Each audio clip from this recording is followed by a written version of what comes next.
অন্যান্যবারের চেয়ে এবছরের ঢাকা প্রিমিয়ার লিগে তুলনামূলক বেশি প্রতিযোগিতা হচ্ছে। প্রিমিয়ার লিগে যে কোনো দলই হারিয়ে দিচ্ছে অন্য যে কোনো দলকে। অথচ এবারের প্রিমিয়ার লিগে ক্রিকেটারদের পারিশ্রমিক কমে গেছে উল্লেখযোগ্য হারে। ভালো ক্রিকেট খেলেও ক্রিকেটারদের হাসি তাই বিস্তৃত হচ্ছে না। গেলবারের চেয়ে প্রায় অর্ধেক পারিশ্রমিকে প্রিমিয়ার লিগ খেলছেন ক্রিকেটাররা। পারিশ্রমিকের এমন করুণ অবস্থা ভাবাচ্ছে ক্রিকেটারদেরও। তারা একরকম হুঙ্কারি দিয়ে রেখেছেন এই ব্যাপারে। হ্যাঁ, এটা আসলে খুবই চ্যালেঞ্জিং। প্রত্যেকটা প্লেয়ার এই ডিপিএলটাই অনেক প্লেয়ার বিপিএল খেলতে পারে না, অনেক প্লেয়ার এনসিএলে চান্স পায় না। তো দেখা গেল ডিপিএলটাই একটা সরাসরি কন্ট্রাক্ট থাকে। তো এইটা খেলেই একটা দেখা গেল প্লেয়ার ফ্যামিলি চালাতে হয়, সারা বছর কষ্ট করতে। আর ক্রিকেট খেলা আসলে অনেক এক্সপিরিয়েন্স। ইন্ডিভিজুয়ালি সব প্লেয়ারই অনেক কিছুর পিছনে ইনভেস্ট করে থাকে, ফুড থেকে শুরু করে সাপ্লিমেন্ট থেকে শুরু করে ইভেন এখন একটা ক্রিকেট ব্যাট কিনতে গেলেও দেখা যায় যে $700-800 পড়ে যায়।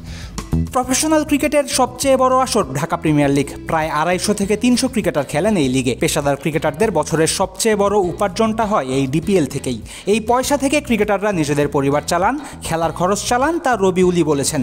বিপিএলে যে সবার সুযোগ হয় না তারও উত্তম উদাহরণ রবিউল হক। 26 ফার্স্ট ক্লাস ম্যাচে 79 উইকেট নেওয়া রবিউল বিপিএলে সুযোগ পেয়েছেন মাত্র 3 মৌসুমে। অর্থাৎ রবিউলের মতো ক্রিকেটারদের জন্য ডিপিএলের অর্থই প্রধান উপার্জনের উৎস। মজার ব্যাপার হলো যে পেস বোলিং রেভলিউশনের কথা বলা হয় বাংলাদেশ ক্রিকেটে, সেই পেসাররাই চাহিদার নিচের স্তরে থাকেন বাজারে। ক্লাব ক্রিকেটে পেসারদের বেতন আগে থেকেই কম বাংলাদেশ ক্রিকেটে। এবার সেটা কমেছে পূর্বের চেয়েও অনেকাংশে। জানলে অবাক হবেন, লিগের 12 দলের মধ্যে কমপক্ষে 6টা দলের স্কোয়াড গঠনের বাজেটই ছিল 50 থেকে 70 লক্ষ টাকার মধ্যে। অথচ গেল বছরগুলোতে এক একজন তারকা ব্যাটার একাই নিয়েছেন প্রায় 50 লক্ষ টাকা পারিশ্রমিক। সব মিলিয়ে ক্রিকেটাররা চলতি মৌসুমে পারিশ্রমিক পাচ্ছেন নামমাত্র পরিমাণে।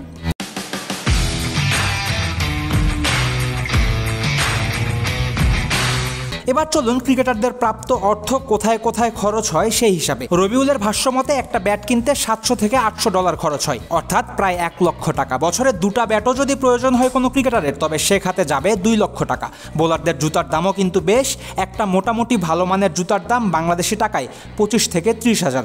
এক একজন পেসারকে ফিট থাকতে সপ্তাহে অন্তত 20 ওভার বোলিং করতে হয়, বছরে 1000 ওভারের বেশি। অর্থাৎ জুতার দরকার পড়ে একাধিক জোড়া। এরপর অন্যান্য ক্রিকেটীয় সরঞ্জামের খরচও আছে। থাকে জিম এবং পুষ্টির পেছনে করা খরচও। অর্থাৎ কম করে হলেও একজন ক্রিকেটারের তার খেলার জিনিসপত্র এবং নিজের যত্ন নেয়ার পেছনে বছরে খরচ হয় 5 লক্ষ টাকা। এখানে চলে আসবে আরও কিছু বিষয়। ছোট্ট এই দেশে ঢাকার বাইরে পর্যাপ্ত সুযোগ সুবিধা থাকে না। একজন ক্রিকেটারের নিজের খেলার উন্নতির জন্য থাকতে হয় ঢাকাতেই। একজন নিয়মিত লিস্টে ক্রিকেট খেলা ক্রিকেটারের এই শহরে বাসা ভাড়া নিয়ে থাকতে মাসে কমপক্ষে 25 থেকে 30 হাজার টাকা যাওয়ারই কথা।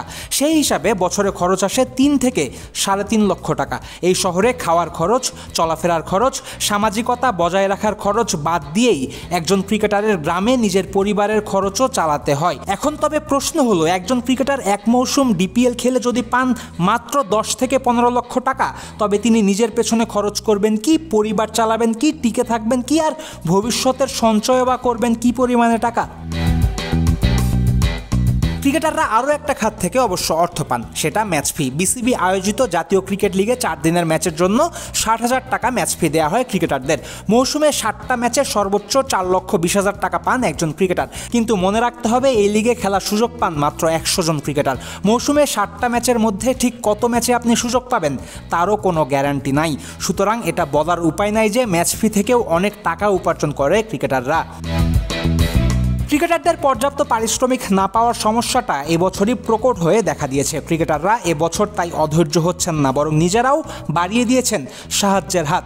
ক্লাব কর্তাদের দেয়া আশ্বাসে ক্রিকেটাররা চালু রেখেছেন এবারের লিগ। আমরা আশাবাদী যে একটা সার্টেন পিরিয়ড পার হচ্ছে। আমরাও সাপোর্ট করতেছি ক্লাবগুলোকে, কারণ যে সব প্লেয়ারই আপনারা দেখবেন সব টিমেই খেলতেছে। আর দিন শেষে সবাই খেলাটাকে ভালোবাসে, আমরা খেলাটাকে এনজয় করি।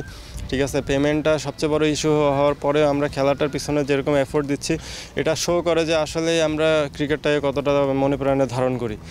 ইভেন এটা যদি পেমেন্টটা স্বাভাবিক হয়ে যায়, তখন দেখা যায় যে এটা আরও আমাদেরকে মোটিভেট করবে, আরও পাম্প আপ করবে। আশাবাদী ক্রিকেটাররা আশা করছেন দ্রুত সমাধান হয়ে যাবে এই পারিশ্রমিক সমস্যা। কিন্তু যদি সমাধান না হয়, টাকার সমস্যার সমাধান না হলে একজন ক্রিকেটার কি করবেন তখন? রবিউল যা বলেছেন তাকে ভাবতে পারেন হাহাকার অথবা হুমকি।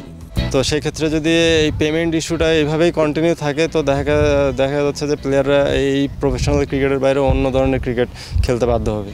এই অন্য ধরনের ক্রিকেট হলো খ্যাপের ক্রিকেট। প্রান্তিক পর্যায়ে জাঁকজমকপূর্ণভাবে আয়োজিত হয় এসব টুর্নামেন্ট। ক্রিকেটাররা ব্যাপক হারে এমনটা করলে হতে পারে ক্রিকেটের অপূরণীয় ক্ষতি হয়ে যাচ্ছে। তবে সমাধান কি? একেবারেই কি নীরব দর্শক বিসিবি? ফয়সাল হাবিব, ক্রিক ফ্রেন্ডসে।